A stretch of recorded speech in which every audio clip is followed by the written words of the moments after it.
Brown sugar, ইয়াবা tablet, Phensedyl, Eskuf, নেশা জাতীয় সিরাপ সহ সোনামুড়া থানা পুলিশ ও বিএসএফ এর যৌথ অভিযানে আটক নেশা কারবারি।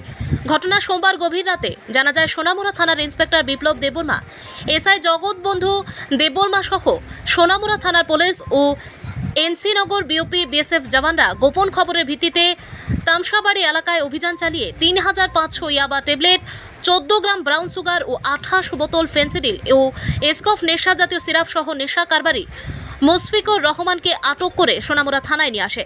সোনামুড়া থানায় নিয়ে আসায় এনডিপিএস অ্যাক্টে মামলা গ্রহণ করে সোনামুড়া থানার পুলিশ। অভিযুক্তকে গ্রেপ্তার করেন।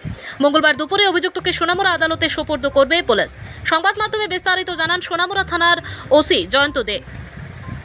অ্যাকচুয়ালি আজকে রাত 9:30-10টার দিকে একটা ইনফরমেশন আসে বিএসএফ এনসিনগর বিওপি থেকে, এনসিনগর কোম্পানি কমান্ডার অজয় সাহেবের কাছ থেকে একটা ইনফরমেশন আসে যে কন্ট্রাব্যান্ড আইটেমস এক্সচেঞ্জ হবে।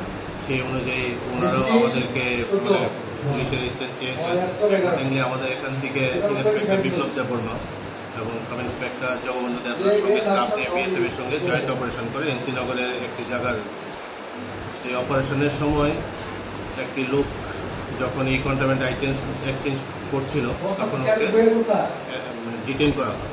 তখন ওর পজিশন থেকে ইয়াবা ট্যাবলেট প্রায় 3500 ইয়াবা ট্যাবলেট হবে এবং 28 বোতলের মতো কফ সিরাপ বোতল আর 2টো সাবানের কেজ যেটার মধ্যে ব্রাউন সুগার ছিল, এইগুলো সিজার করা হয় এবং ওকে ডিটেইন করা হয়। কী নাম? ওর নাম মুশফিকুর রহমান, ওর নাম আক্তার হোসেন। তার পরিবারের তরফ থেকে একটা অভিযোগ রয়েছে যে তাকে নাকি অপহরণ করা হয়েছিল, কিছুক্ষণ পরে তাকে আপনার এখন অবধি এমন কোনো বিষয় আমাদের সামনে আসেনি, তবু এই বিষয়টাও দেখা হচ্ছে। অ্যাকচুয়ালি মানে এরা সবাই মোটামুটি কন্ট্রাব্যান্ড আইটেমসের বিজনেসের সঙ্গে যুক্ত। আপনারা গত কয়েকদিন আগে দেখতাম বড় ধরনের অভিযান করেছিলেন। গত কয়েকদিন আগে যে কেসটা আমরা করেছিলাম বা যেটা হয়েছে আমাদের এখানে, এদের রিলেটিভসের মধ্যেই পড়ে সবাই। তো এটুকু বোঝা যাচ্ছে যে এদের মোটামুটি ফ্যামিলি মেম্বার্স এই বিজনেসের সঙ্গে রিলেটেড। কালকে তাকে কোর্টে ওঠা হবে, আদালতে তোলা হবে, কালকে ওকে কোর্টে পাঠানো হবে। ব্যুরো রিপোর্ট, জনতার বার্তা।